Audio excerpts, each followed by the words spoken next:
First question, what do you think of the performance of the competitor for this 2016 World Memory Championship? My experience and my feelings, my emotions, my reaction to the World Memory Championships is like it's a constant what? Wow, how incredible, how did that child, that kid remember 2 packs of cards that most people couldn't remember 10 cards? How did some kids, some juniors, how did they remember a 2,000-digit number? Imagine if somebody says to you, here's my phone number, and gives you a phone number 10 digits long, and I say, well, my number is 0446284978341. What? And here are 9-year-old children saying, well, we can give you a 2,000-digit number perfectly. So I was stunned. I expected it because I knew the potential of the brain. But what you know is not the same as what you experience. And just seeing child after child after child doing it. And more important than just the result are their eyes. The most heartening, the most wonderful experience of my life is to see a face which is, the light has gone from the eyes, the body is down, the atmosphere is depressed, and when you see this kind of chwa, it lights up, and seeing that, and that's among the kids, it's among the juniors, it's among the adults, it's among the elders. You've got an 82-year-old just saying, ta-da, I'm 82. And another one, I'm 92. And my brain is getting better in the Singaporean events. What more could you ask? From a young child, 7, to a 92-year-old human from more than 22 different countries. And they all, ta-da, and they met and they talked and they exchanged. Yes, I'm looking forward to another World Memory Championships in Singapore. As you know, I've been to Singapore for 25 years, and it's the #1 country by all the ratings in education. It is one of the best mind mapping nation. So for me, this is like a wonderful home. It's a home.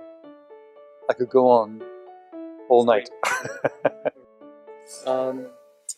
In what way Singapore has contributed to this year's World Memory Championship? In what way you think Singapore has contributed?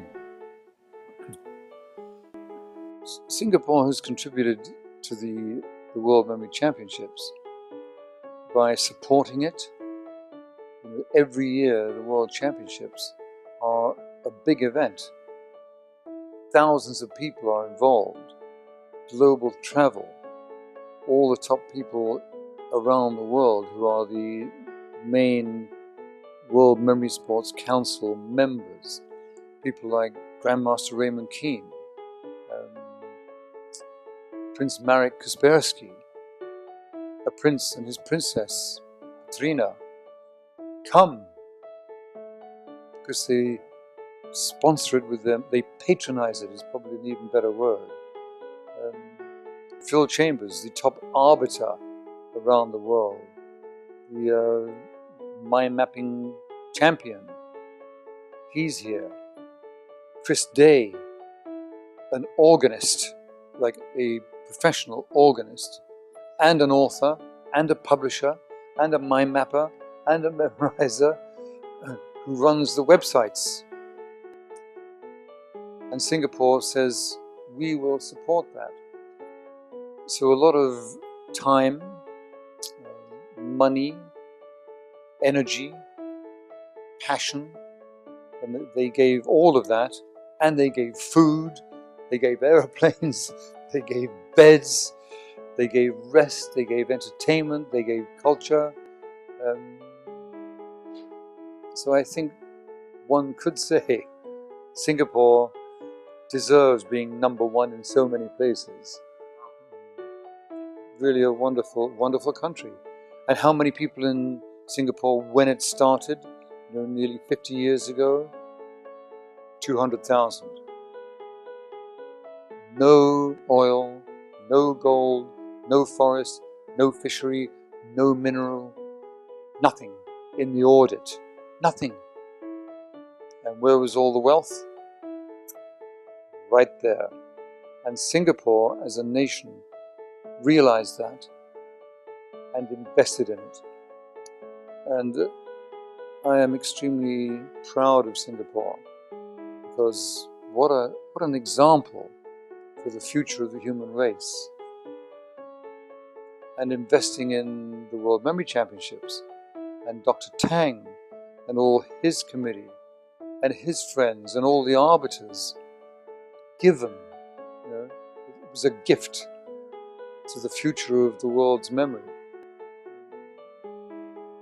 I'm a bit sad, if you like, that I'm sitting with you now and you now, that quite soon I'm leaving. We're so glad that you're with us throughout the whole entire event, and we really appreciate your presence and your support.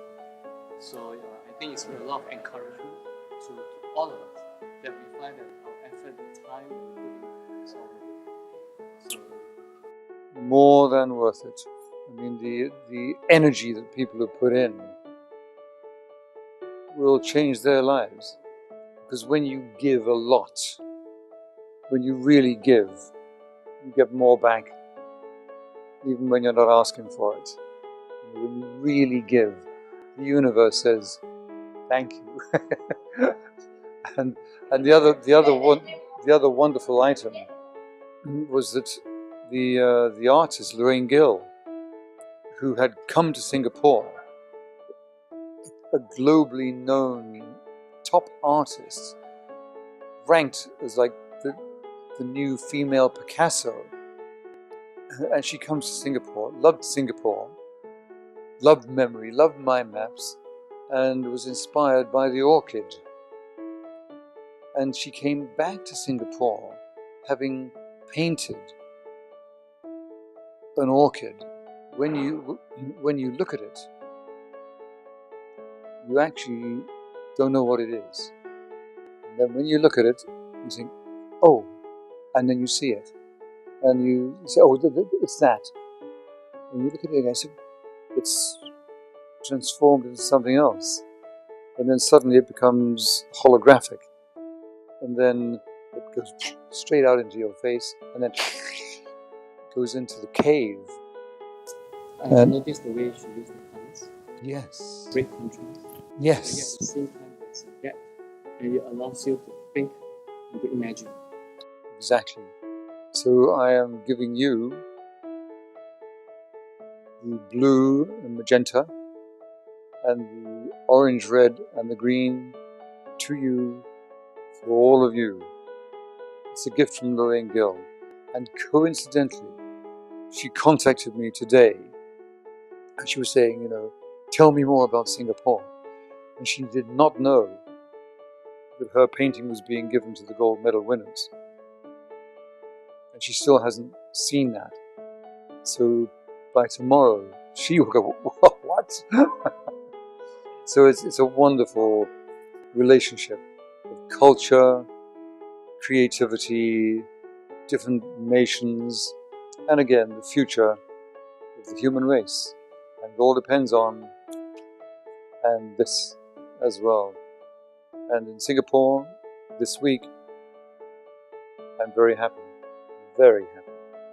About its effect. What do you think? What do you see the power of memory training in schools and workplaces? My early vision as a child, when I did not know how to remember, and I hated homework, I couldn't pass exams well, and I thought my memory is getting worse and worse.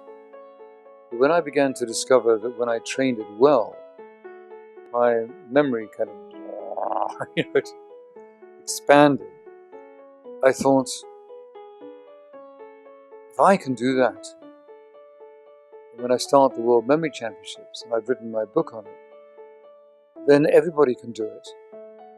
So, in response to your point and your question, my real comment is, can you imagine any school, anywhere, where there is not one child who does not understand the nature of memory? It would be tragic. So now, most children don't know that. So it's really tragic, and it has to be changed. So does every child need to be taught how to learn, how to think, how to mind map, how to read? It's not even a question. It's an absolute. It has to be done. I will be here whenever there is a big organization or good sponsors or businesses or anyone who will really support it and make sure it comes true. I'll be here, and so will all the teachers that I have taught, all the people who worked within, the arbiters can learn. The future is now extremely bright. Because how long will it take? A year with a media like this, with people like you, people like Dr. Tang, everybody who supported the World Memory Championships. I sort of agree with you because I was a teacher for 15 years. I taught physics. And always we're trying to get students to memorize formulas. But when I get to learn about this memory skill, I realize that formulas can be remembered in a different way. Yes. A more efficient way. Yes. And not just trying to just root them. Stuff it in, like a filing cabinet. And it's actually, it's a playground, which is what happens. So the answer is, well done, and you can change the world. And I will help you, and you will help me. What do you see the next 25 years of World Memory Championships? Now let's pass this 25. Yes, good question. From now, for the next 25 years, because this was the 25th Jubilee Memory Championships, so in 50 years, what will it be like? It will be a different planet, because around the world, more and more children will have learned how to remember. When people learn how to remember, they learn how to use their creativity, their imagination. They learn how to improve their vision. They learn how to see things in a longer distance ahead of them. They see the future better. They have more focus, more concentration, more energy. So imagine a planet and say it's only 1 billion. If there are 1 billion people who know how to memorize anything they want, who know how to read books, and not only read the books, mind map them, recall them, and can talk about them with passion and energy. It's utopia. Thank you, sir.